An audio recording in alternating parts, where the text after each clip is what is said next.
we are going to learn how to make an increase and a decrease in a project.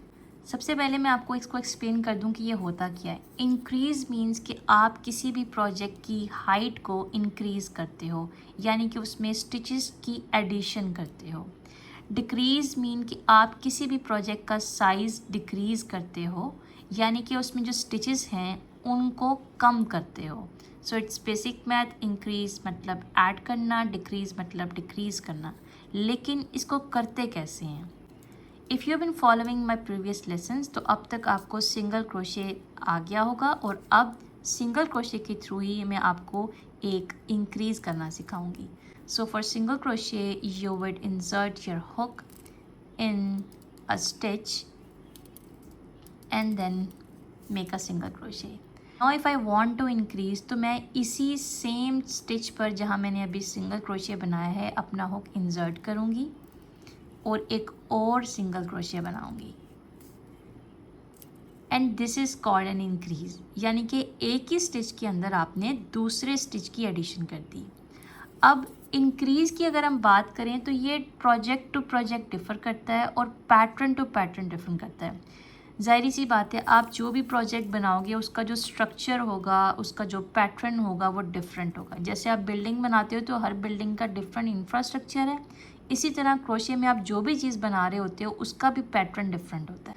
कुछ patterns में आप हर stitch में addition करते हो, कुछ पैटर्न में आप एक स्टिच छोड़कर नेक्स्ट में इंक्रीज़ करते हो.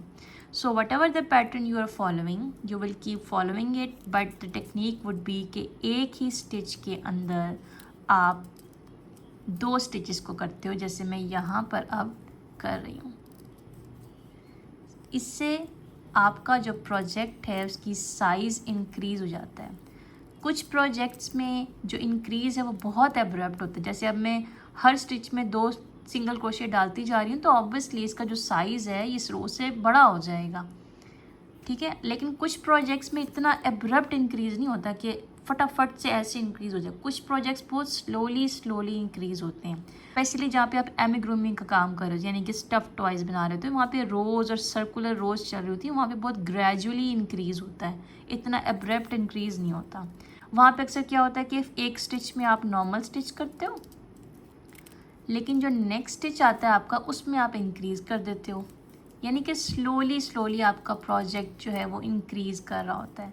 सो इस तरह भी होता है. सो this is basically your increase, यानी कि एक स्टिच के अंदर ही दूसरे स्टिच को डाल देना. अब इंक्रीज़ हमने सीख लिया, अब हम सीखेंगे डिक्रीज़, कि स्टिचेस को कम कैसे करना है.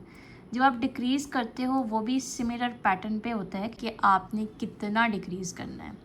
यहाँ पे हम लोग जो है स्लोली और ग्रेजुअली डिक्रीज़ करेंगे और देखते हैं कि किस तरह से इसको डिक्रीज़ किया जाता है.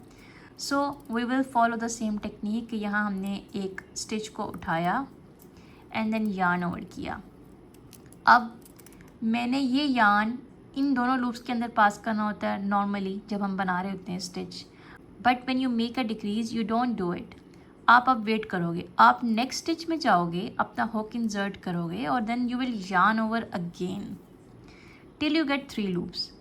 अब आप इस यार्न को इन तीनों लूप्स के अंदर से इकट्ठे गुजारोगे and that is your decrease. अब हुआ क्या है, अब मैं आपको इस तरह समझाती हूँ. आपने ये स्टिच लिया और ये स्टिच लिया और इकट्ठे इनको जब यार्न ओवर किया तो ये यूँ जुड़ गए, यानी कि नेक्स्ट रो में आपका स्टिच ऑटोमेटिकली कम हो गया. दो स्टिचेस में अलग-अलग काम करने के बजाय आपने दोनों को इकट्ठे जोड़ दिया. स्लोली करेंगे, फिर से देखते हैं. हुक आपने इंसर्ट किया, यार्न ओवर किया, लेकिन आपने स्टिच को कंप्लीट नहीं किया. आपने नेक्स्ट स्टिच में डाल दिया हुक को, फिर से यार्न ओवर किया, यानी कि ये जो दो स्टिचेस थे अब आप इनको इकट्ठे काम कर रहे हो, इनको जोड़ रहे हो, सी रहे हो इकट्ठे. अब आपने यार्न ओवर जब किया तो इसका ये देखिए नीचे दो थे, दो वी थे. ऊपर से नजर देखते हैं. अब ये देखिए नीचे दो वी थे, लेकिन अगर आप ऊपर देखोगे तो ऊपर एक ही वी आ रहा है, यानी कि ऊपर एक ही स्टिच है. सो 2 स्टिचेस का हमने 1 स्टिच बना दिया, हमने डिक्रीज़ कर दिया. This is called a decrease. So this is 1 V and this is your second V. And when you pull the yarn and pass it through these 3 loops, ऊपर से देखो तो 1V आ रहा है, अब 2V नहीं आ रहे, so you have make a decrease. This is how you make a decrease. इस तरह आप स्टिचेस को कम करते हो। अब ये देखो जैसे जैसे मैं डिक्रीज़ कर रही हूँ इस प्रोजेक्ट के अंदर खिंचाव आ रहा है। खिंचाव क्यों आ रहा है? क्योंकि उसके स्टिचेस कम हो गए हैं और मैं एब्रप्ट डिक्रीज़ कर रही हूँ।